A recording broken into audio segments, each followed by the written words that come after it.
halkan waa janaalkina xulashada wararka saaxiibayaal u diyaargarooba wararka duhurnimo inaad daabataan qodobada wararka ugu waaweyn maantana waxaa kamid ah wararkii ugu dambeeyay qarax ka dhacay magaalada Gaalkacyo taliyihii booliiska halkaas oo ka badbaaday qarax la damacsanay in asaga lagu qaarijiyo taliyaha booliiska Soomaaliya wuxuu isku shaandhayn inuu ku sameeyay saraakiisha ciidanka booliiska ee taliyaasha gobolka Banaadir xog culusna waxaan kaga hayaa go'aano xasaasi oo ka soo baxay Dhuuso Rabshir xalay halkaas ka dhacay waxa kale oo daabo doontaan al-shabaab oo qaab awood lagu soo furtay shacab xoolo ay ka dhaceen tirada dalalka maraakiibta sida sharci darrada kaga kalluumaysa biyaha Soomaaliya oo la soo bandhigay madaxweynaha Puntland oo kulan qarsoodi ah magaalada Kismaayo xalay kula qaatay Cabdinaasir Seraari Cabdirashiid Xidig qodobadaasi kuba kale ayaa saaxiibayaal wararkeena maanta ee duhurnimo aad ku daawo doontaan u diyaar garooba وحقاق انت waxaa yeena hordhaca qodobada aad maqasheen ayagoo faahfaahsanaya saaxiibayaal aad daawo doontaan waxaas ka hormari doona wararkii ugu dambeeyay qarax ka dhacay Boosaaso waa qarax ka dhacay magaalada Gaalkacyo taliyihii halkaas ee Gaalkacyo ka badbaaday qaraxaasi wararka ka iimaanaya magaalada Gaalkacyo gobolka Mudug waxay sheegeen in isku day dil uu ka badbaaday taliyihii saldhigga waqooyi ee magaalada Gaalkacyo Cabdiqani Xabuun taliya ayaa la sheegay in gaarigiisa uu ogaaday inuu ku xiran walxaha qarxa kadib markii uu ka shakiyay xilli uu doonayay inuu goobtiisa shaqo u aado uu ka door inuu lugayo 15 daqiiqo markuu socdo ayaa waxa qarxay gaariga taas oo taliyuhu sheegay inuu qorshe la doonayay in asaga lagu qaarijiyo markii taliyuhu ogaadeen in gaarigu qarax uu ku xiran yahay ayaa waxa 15 daqiiqo kadib qarxay gaariga wararku waxa inta ay ku dareen in qaraxaas aysan wax qasaaraha ka soo gaareen taliyaha iyo qoyskiisa maadaama meeshu qaraxu ka dhacay taliyaha gurigiisa ay ahayn kuwo isku muuqda kadib markii uu qaraxu ka dhacay ayaa waxa la sheegay in taliyuhu halka ay soo gaareen saraakiil ciidan baaris ay sameeyeen qaraxa baabuurka ayaa ahaa gaari yar oo wata taliyaha noociisa kuwa yaryarka raaxada waxaana lagu dhajiyay gaadiidka qaraxyada lagu xiro wali ma jirto wax warar ka soo baxay laamaha amniga magaalada Gaalkacyo ee Puntland ku saabsan qaraxan uu ka badbaaday taliyaha saldhigga booliiska magaalada Gaalkacyo Cabdiqani qudhiiso wali si faahfaahsan kaga mahal qaraxan iyo cid ku tumay in gaarigiisa ay ku dhijiyeen hase yeeshee waxa uu sheegay inuu ka badbaaday qaraxaasi qodobada kale wararkeena ku jirana waxa qaybka taliyaha ciidanka booliiska Soomaaliya waxa uu isku shaandhayn degdeg ah ku sameeyay qaar kamid ah taliyaasha booliiska gobolka Banaadir iyadoo la doonayo in isbedel weyn lagu sameeyo amniga caasimadda taliyaha booliiska Soomaaliya General Cabdi Xasan Xagjar ayaa isku shaandhayn waxa uu ku sameeyay qaar kamid ah taliyaasha iyo saraakiisha sarsare ciidanka booliiska Soomaaliya ayagoona qaarkood xilalka laga qaaday taliyaal qeybeedyo iyo taliska sare ee qaarkood ayaa xilka laga qaaday kubana xilal cusub ayaa loo magacaabay waan isku shaandhayn uu sameeyay taliyaha booliiska waxaana saraakiisha la magacaabay kamid ah taliyaha saldhigga degmada Dharkele taliyaha qaybta wali oo cadde taliyaha ciidanka birmadka taliyaha ciidanka daraawiishta iyo saraakiil kale oo taliyuhu dalacsiyay sidoo kale taliyaasha la magacaabay ayaa waxa la faray in si toos ah u gutaan waajibaadkooda shaqo inta laga xasrinayo amniga taliyaasha la magacaabay ayaa gaaraya ilaa 6 taliye waxaana ay kala yihiin gaashaale Maxamed Cabdi Xakiin Cumar oo ku magac dheer Mahad Karo waxa loo magacaabay taliyaha qaybta booliiska wali oo cadde 2 Cabdullaahi Mirisiyaad waxa loo magacaabay la taliyaha ciidanka booliiska Soomaaliya asagoo hore u ahaa taliyaha qaybta wali oo cadde 3 taliyaha ciidanka birmadka booliiska waxa loo magacaabay Yuusuf Xundube waxaana hore u ahaa taliyaha qaybta galbeed ee gobolka Banaadir 4 Yaasiin Nuur Qeyre waxa loo magacaabay taliyaha saldhigga booliiska degmada Dharkele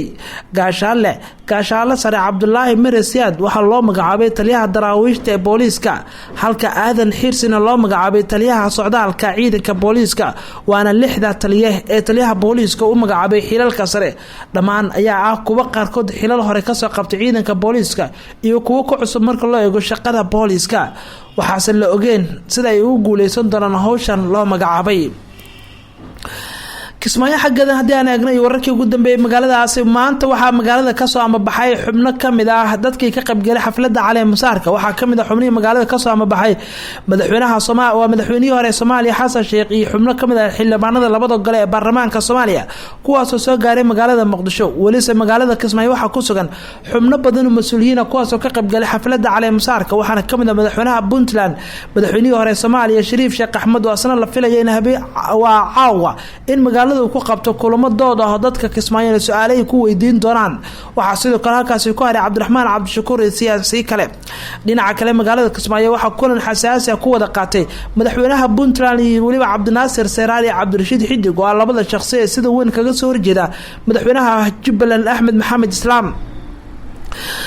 wararka naga soo gaaraya magaalada Kismaayo ayaa sheegaya madaxweynaha Puntland Saciid Cabdilaahi Dani oo wali ku sugan magaaladaasi oo kulamo uu la qaatay siyaasiyiinta mucaaradka kuwa Axmed Madoobe ee ku sugan magaalada Kismaayo gaar ahaan xildhibaan Cabdirashiid Xidig iyo Cabdinaasir Seeraar oo labaduba sheeganaya inay yihiin madaxweynayaal. Saciid Dani oo weelinaya xubno odayaal ah oo ka soo jeeda beesha Mariixaan iyo waliba beesha ogaadeen ayaa bilaabay inay kulamo ay la wajahaan sidii xal loogu raadin lahaa arintan waxaana sidaas ka codsaday madaxweynaha oo caleemsaarka ka qayb galay. waxaa la tilmaamayaa in codsigaas oo hore u gudbiyay madaxweynaha Jubbaland Axmed Madoobe uu ka dalbaday in intuusan ka bixin Dani magaalada Kismaayo marka uu ka shaqeeyo sidii uu la kulansiin lahaa Cabdinaasir Seeraar Xidig oo arko labada qof ee markan caqabada ku maamulkiisa.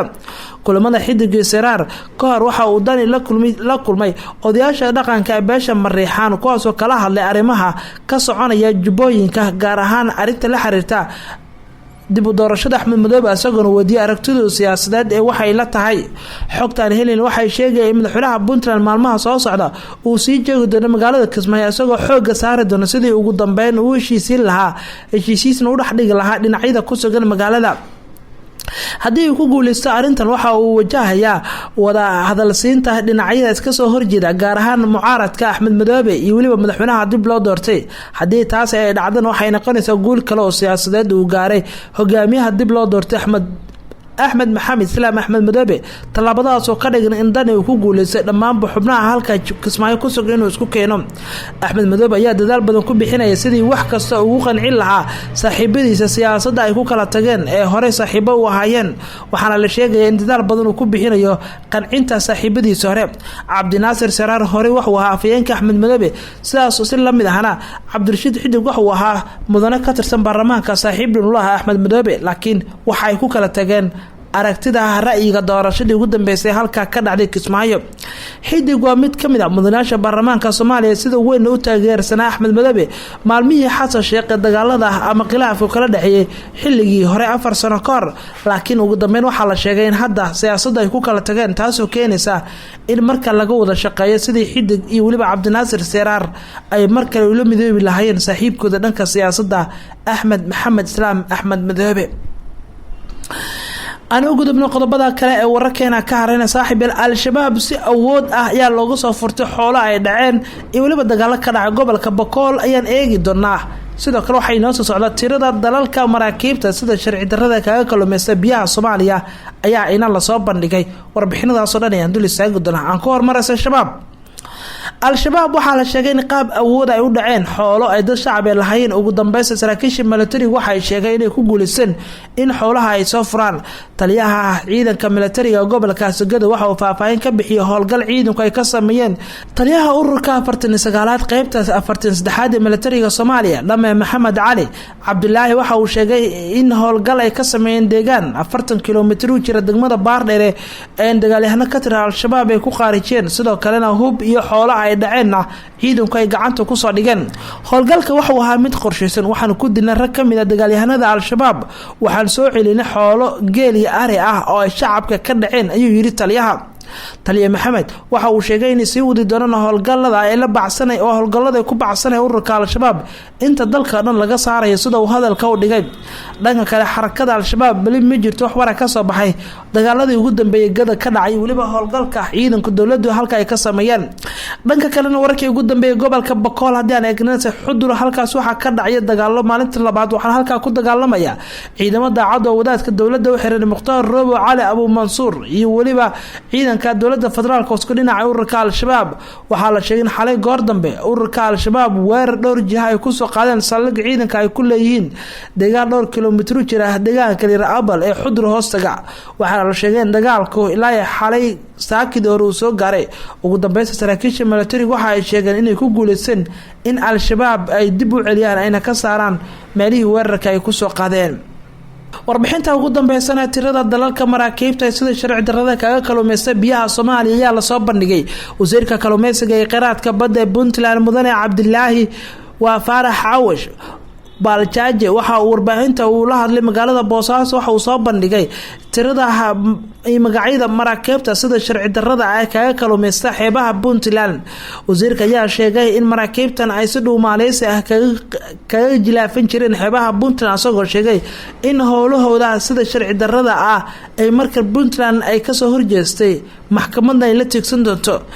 ayagoo kaashanaya wasaaradda kalluumaysiga ee kheyraadka badda xukuumadda federaalka Soomaaliya ayuu sheegay in ay dacwad ka gudbin doonaan dhammaanba xubnahan maraakiibta ah ee ka kalluumaysta xeebaha Puntland.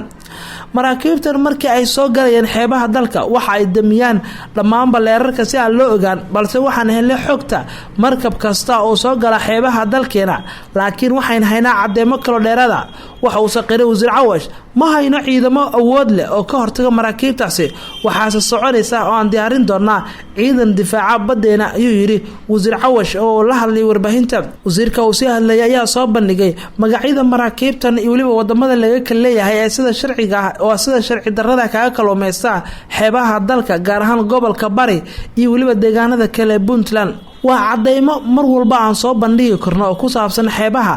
maraakiibtan sida sharci darrada kaga kalluumaysta iyo wadamada laga kala leeyahay. inta badan maraakiibtan waxa laga leeyahay wadanka Iran, sidoo kale Sacuudiga ayaa qayb ka ah wadamada laga leeyahay maraakiibtan. waxa uu sheegay wasiir Cawash in ay qayb ka tahay maraakiibta wadamada laga leeyahay wadanka Imaaraadka Carabta. ugu dambeyn waxa uu sheegay in wasaaradda kalluumaysiga xukuumadda federaalka Soomaaliya ayuu kaashanaya ay bilaabi doonaan sidii ay dacwad ugu soo oogi lahaayeen maraakiibtan sida sharci darrada kaga kalluumaysta biyaha Soomaaliya. waxa uu sheegayaa in marna aysan aqbali doonin in si sharci darro ah biyaha Soomaaliya gaar ahaan xeebaha gobolka Bari ay kaga kalluumaystaan maraakiibtan shisheeye ee aan sida sharci darrada u soo galay biyaha Soomaaliya, sida wasiirka uu sheegay. warbixintan ayaana ugu dambeysay guud ahaan wararkii maanta aad ka daawanaysan janaalkeena xulashada wararkan. halka ayaan kusoo gabagabeynaya saaxiibayaal, wararkan ayaa ugu weynaa warkan kan xiga intaan ku kulmi doona nabadgelyo.